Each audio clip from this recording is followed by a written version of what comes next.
Innal hamdalillah nahmaduhu wa nasta'inuhu wa nastaghfiruhu wa natubu ilaihi wa na'udzu billahi min shururi anfusina wa sayyiati a'malina may yahdihillahu fala mudilla lahu wa may yudlil fala hadiyalah. Asyhadu an la ilaha illallah wahdahu la syarikalah wa asyhadu anna Muhammadan abduhu wa rasuluhu nabiyya ba'dah. Ya ayyuhalladzina amanu taqullaha haqqa tuqatih wa la tamutunna illa wa antum muslimun. Fa inna asdaqal hadithi kitabullah wa khairal huda huda Muhammadin sallallahu alaihi wasallam. Syarrul umuri muhdatsatuha wa kullu muhdatsatin bid'ah wa kullu bid'atin dhalalah wa kullu dhalalatin finnar.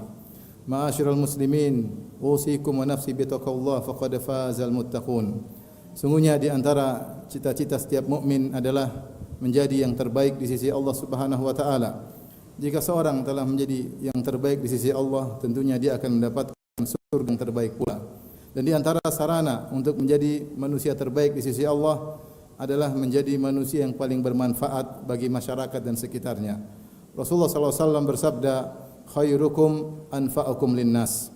Sebaik-baik kalian adalah yang paling bermanfaat bagi masyarakat. Karenanya Rasulullah SAW juga bersabda, wa ahabbul a'mali ila Allah sururun tudkhiluhu fi qalbi al-muslim.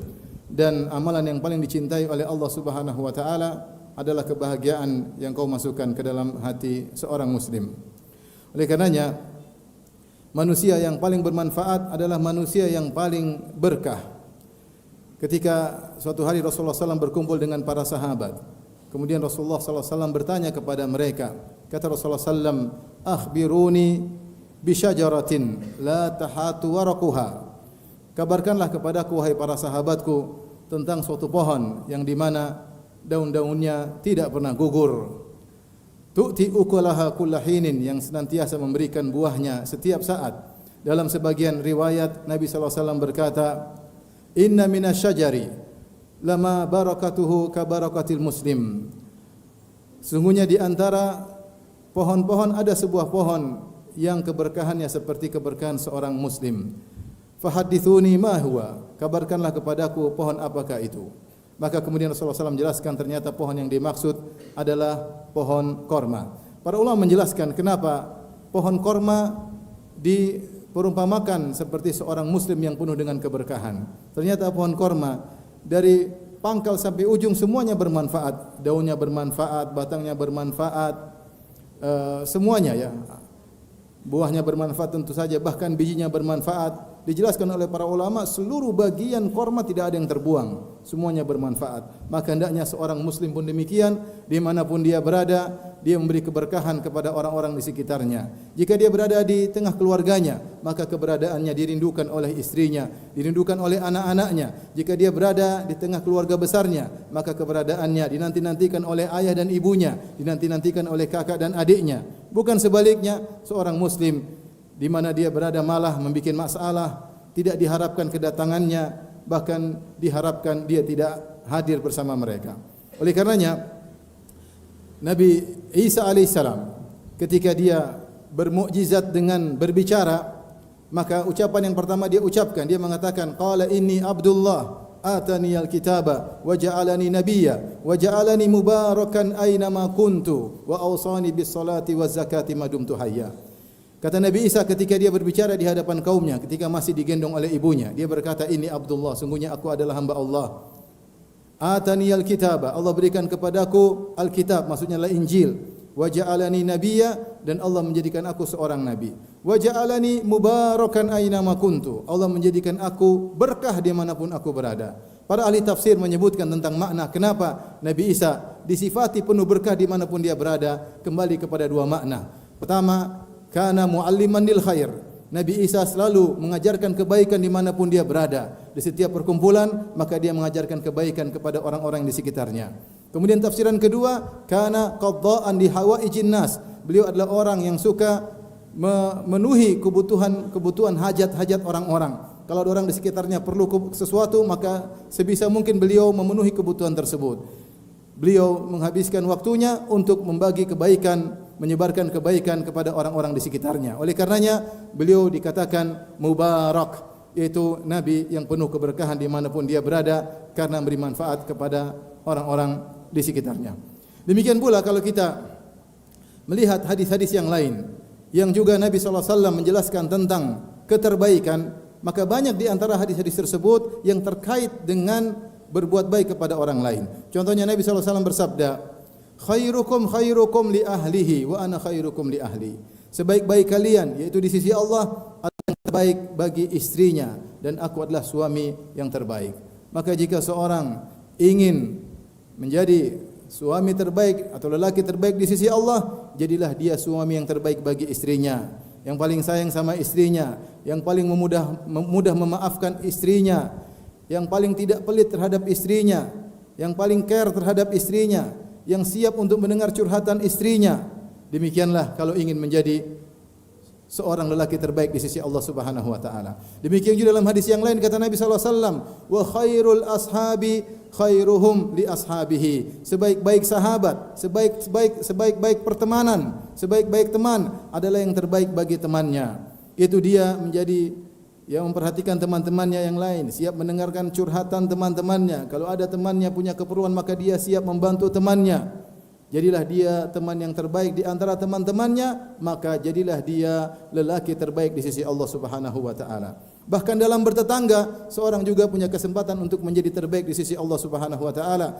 Kata Nabi sallallahu alaihi wasallam, "Wa khairul jirani khairuhum li jarihi." Sebaik-baik tetangga adalah tetangga yang terbaik bagi seseorang yang terbaik bagi tetangganya. Jika Anda ingin meraih keterbaikan di sisi Allah Subhanahu wa taala, berusahalah menjadi tetangga yang terbaik. Lihatlah diri kita, apakah kita sudah menjadi tetangga yang terbaik? Sudahkah kita membagi-bagi makanan kepada tetangga-tetangga kita? Sudahkah kalau tetangga kita sakit kita menyenguknya?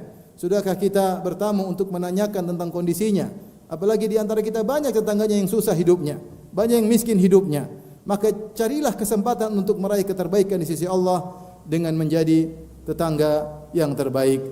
Aqulu qawli hadza astaghfirullah li wa lakum wa lisa'il muslimin kulli dhanbin wa khati'ah fastaghfiruhu innahu huwal ghafurur rahim.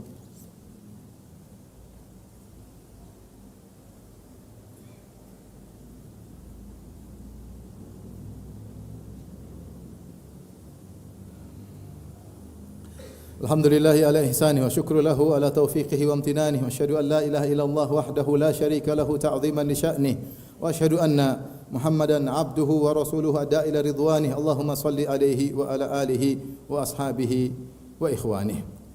Ma'asyiral muslimin, sebagaimana dengan membantu orang lain menjadi orang yang dirindukan dan dinantikan keberadaannya di tengah-tengah masyarakat menjadikan seorang meraih keterbaikan di sisi Allah, maka sebaliknya jika orang dibenci oleh masyarakat karena kelakuannya, karena lisannya, dibenci oleh anak istrinya, tidak disukai oleh kedua orang tuanya, dibenci oleh teman-temannya, maka bisa jadi dia meraih keterburukan di sisi Allah Subhanahu wa taala. Dalam satu hadis Nabi sallallahu alaihi wasallam bersabda, "Inna min syarrin nasi manzilatan indallahi yaumal qiyamah man wada'ahun nas ittiqa'a fuhsyih."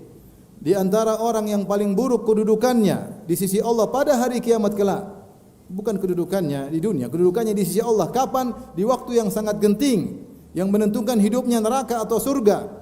Itu paling buruk kedudukannya di sisi Allah pada hari kiamat kelak. Siapa? Seorang yang ditinggalkan masyarakat karena buruk lisannya. Orang tidak nyaman dengannya. Di rumah istrinya tidak nyaman dengan dia, suka mencela istrinya, merendahkan istrinya, tidak memilih kata-kata untuk berbicara dengan istrinya, selalu mengorek-ngorek kesalahan-kesalahan istrinya. Istrinya tidak nyaman dengan dia. Anak-anaknya pun tidak merindukan kedatangannya. Menjanjikan hadiah buat anak-anaknya ternyata tidak dikasih. Tidak pernah ngobrol dengan anak-anaknya. Hanya diberi makan dan minum anak-anaknya, tidak dididik sehingga tidak ada kedekatan antara dia dan anak-anaknya. Jadilah dia tidak dirindukan oleh anak-anaknya.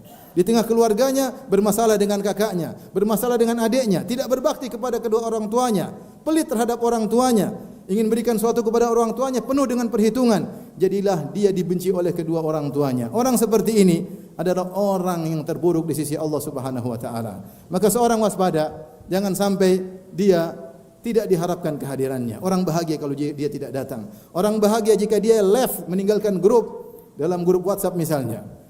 Ini tanda-tanda bahwasanya dia telah meraih keterburukan di sisi Allah Subhanahu wa taala. Wal iyadzu billah. Ketahuilah para ma'asyiral muslimin, para hadirin, sungguhnya ibadah yang terkait dengan beri manfaat kepada orang lain lebih baik daripada al-ibadah al-qasirah, ibadah yang manfaatnya hanya pada diri sendiri. Al-ibadah al-muta'addiyah, ibadah yang manfaatnya untuk diri dan orang lain lebih disukai oleh Allah Subhanahu wa taala daripada ibadah yang manfaatnya untuk diri sendiri. Kata Rasulullah sallallahu alaihi wasallam, "Wa ahabbul a'mali ila Allah sururun tidkhuluhu fi qalbil muslim." Dan amalan yang paling dicintai oleh Allah Subhanahu wa taala, rasa kebahagiaan yang kau berikan kepada saudaramu. Au tatruda anhu ju'an, atau kau hilangkan rasa lapar dari dirinya. Au takshifa anhu kurbatan, atau kau hilangkan penderitaannya. Au taqdiya anhu dainan, atau kau lunaskan hutangnya. La an amshiya ma'a akhin li fi hajatihi ahabbu ilayya min an a'takifa fi hadzal masjid syahran. Sungguh aku berjalan meluangkan waktuku untuk menemani saudaraku, memenuhi hajatnya, memenuhi kebutuhannya. Kata Nabi SAW, lebih aku sukai daripada iktikaf di Masjid Nabawi selama sebulan. Maka seorang hendaknya memiliki prioritas dalam beramal saleh. Jika ada kesempatan untuk berbuat baik kepada orang lain, maka jadilah dia yang pertama, yang paling depan untuk berbuat baik kepada orang lain, terutama orang-orang terdekatnya. Inna Allaha malaikatahu yusalluna ala nabi ya ayyuhalladzina amanu sallu alaihi wa sallimu taslima. Allahumma salli ala Muhammad wa ala ali Muhammad kama sallaita ala Ibrahim wa ala ali Ibrahim innaka Hamidum Majid wa barik ala Muhammad wa ala ali Muhammad kama barakta ala Ibrahim wa ala ali Ibrahim innaka Hamidum Majid. Allahumma ighfiril muslimina wal muslimat wal mu'minina wal mu'minat al ahya'i minhum wal amwat innaka sami'un qaribun mujibud da'awat wa ya qadiyal hajat. Allahumma ati nufusana taqwaha wa zakkiha anta khairu man zakkaha anta waliyuha maulaha. Rabbana zalamna anfusana wa illam taghfir lana wa tarhamna lanakunanna minal khasirin. Rabbana ighfir lana wa liwalidina warhamhum kama rabbawna shighara. Rabbana atina fid dunya hasanah wa fil akhirati hasanah wa qina adzabannar wa aqimus salah.